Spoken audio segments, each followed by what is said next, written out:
आप देख रहे हैं यूके लाइव उत्तराखंड, जुनून सच दिखाने का। पूर्व मुख्यमंत्री हरीश रावत की गंगा सम्मान यात्रा गुरुवार को टिहरी पहुंची, जहां कार्यकर्ताओं ने उनका भव्य स्वागत किया।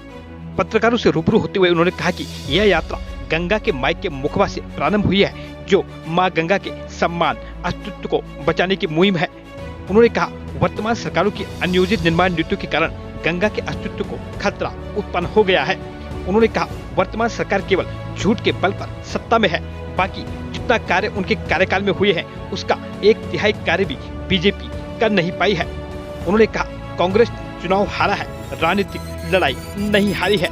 उन्होंने जनता से 2027 में कांग्रेस को बहुमत देने की अपील भी की।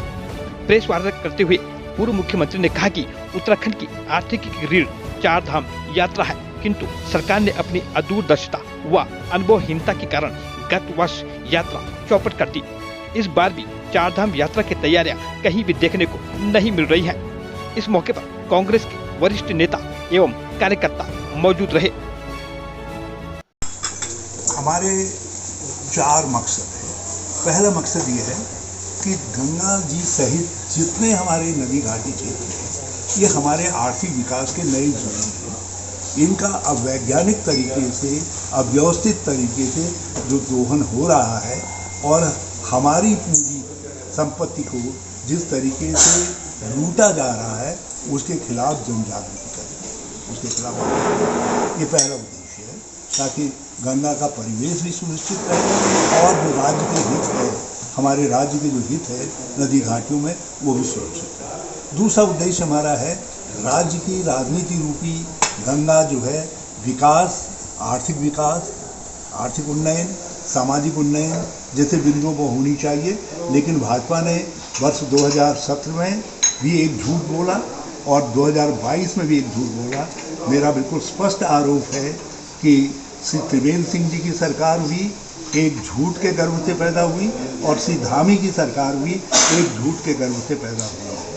और मैं निरंतर चुनौती दे रहा हूँ इनके झूठों को, और इनको मैं फिर से कहना चाहता हूँ कि जो है या तो सिद्ध करें, ये सिद्ध कर देंगे कि हमने ऐसा किया, जो झूठ बोला ऐसा महापाप हमने किया, उसके कोई प्रमाण दे देंगे तो हम राजनीति छोड़ेंगे और नाक रगड़ के लोगों से माफ़ी मांगेंगे। नहीं तो हम चाहते हैं कि भाजपा माफ़ी मांगे और वादा करे राज्य के लोगों से कि दूसरी बार हम चुनाव में कोई झूठ नहीं बोलेंगे, बल्कि सच्चे विकास के एजेंडे पर, विकास के सवालों पर चुनाव को लड़ने का।